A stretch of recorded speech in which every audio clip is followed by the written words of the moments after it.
Well, when I think about Sophie Larosière saying that she's born mid 19th century, so I think that that's quite early because I think that in that moment there was still so much formality and so much social pressure to conform. If I think maybe about literature, I think maybe there was something breaking up about that already. In the visual arts, there continued to be a very strong sense of academy, of formal training, of, I think, even more importantly, what was considered art. So she comes out of that moment, and if you think about somebody who might have been her contemporary, like Camille Claudel, she always felt to me like she was rebelling against something. And I think about Sophie Larosière the same way, that even though she knew how to conform and she knew how to pass within different levels of society, with different places in the world, what her freedom of movement may have been, freedom of thought, freedom of choosing to be with whomever she wanted to be with. And yet at the same time, she knew where the limits were, you know? And the next generation, Florence, and I think of her as closer to people like Georgia O'Keeffe and Gabriela Munter and Lenora Carrington, artists who were born in the 1880s. And so by the time they come into their own, by the time they mature in the early 1910s, after the turn of the 20th century, there is this moment where there is a renewed awakening, that art can be personal, it can be intimate, it can be about your own subjectivity, and that all of that is valid. I think there's this moment when women are wanting to express something of themselves to themselves. What comes to me immediately is that this is work they make for themselves. And then you begin to wonder, are they making it for each other?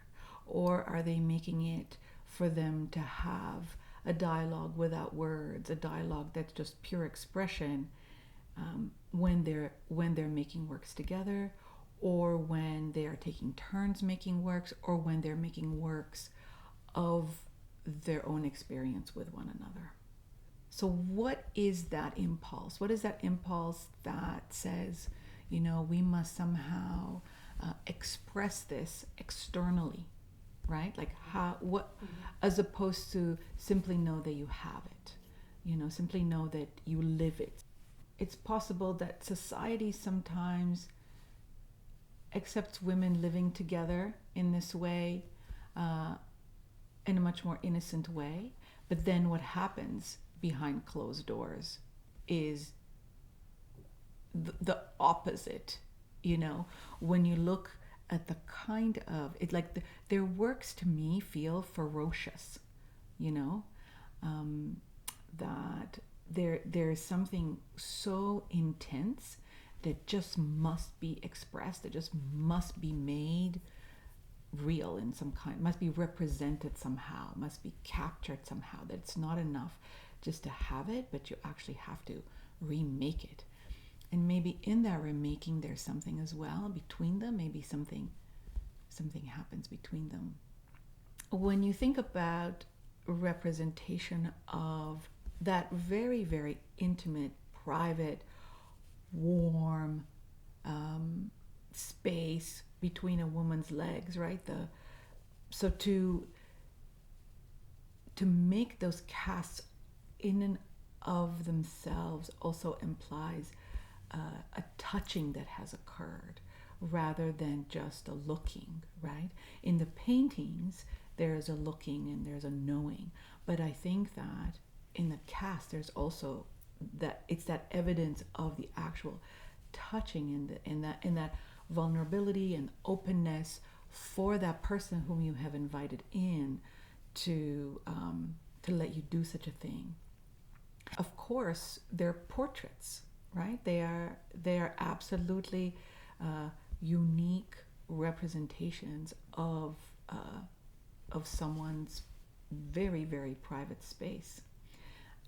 When did women finally have access to female models, female nude models? It is connected to that part of art history as well, because that was exclusively the domain of male artists when they would go to studios or when they would be in school for formal training. They would have access to women, to naked women, but women did not. And so, in fact, what would happen, students painted each other and they used each other as models. In the intensity of that, something happens, right? Like, let's say if we start to imagine how this might have happened, right? So let's say you say, I would like to draw you, and then you become naked, and then the drawing becomes more intense, and then the experience in and of itself becomes more intense, that you don't go from hello to I'm going to make a cast of your vulva, right? There is this crescendo, and especially behind closed doors, it's evidence of a connection, such a deep connection. We can imagine everything that would have led up to that moment when Benjamina would have said, okay, I'm willing to do this, The fact that Florence keeps this one with her and takes it to Brooklyn and it's later found, it speaks even more about sort of talismanic quality or something to remember or something important to hold on to. I was going to say, though, one more thing about vulva imagery. As erotic and as private and as, expressive as they are, you can, if you want to, just mistake them a little bit for flowers. With Sophie and Florence and their circle, I think that their intention to the outer world is harder to really understand, to really know how they would have wanted this work to be interpreted or not. What is known to them is unknown to the rest of the world, and that's what they like.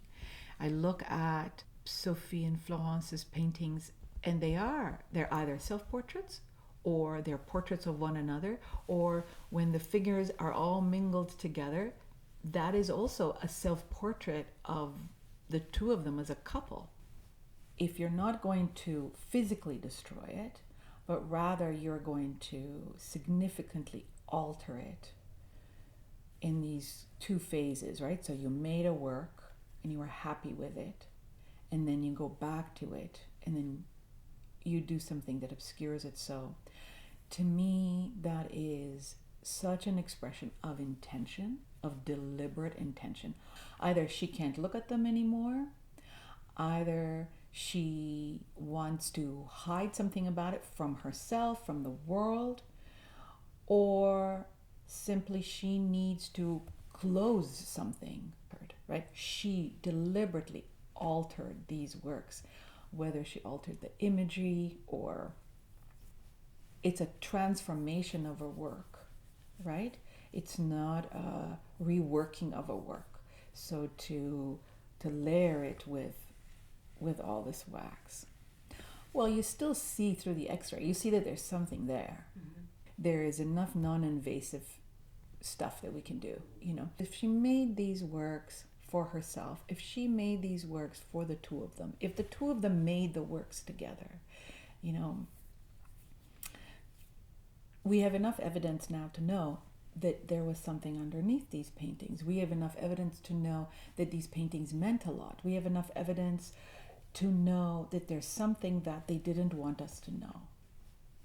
I think the decision to remove the black encaustic, if it was an actual work of art made in 1917, I think that would be very problematic.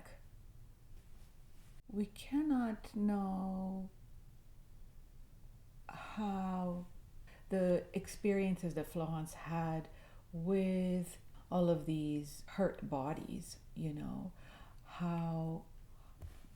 how would she have processed all of that, you know?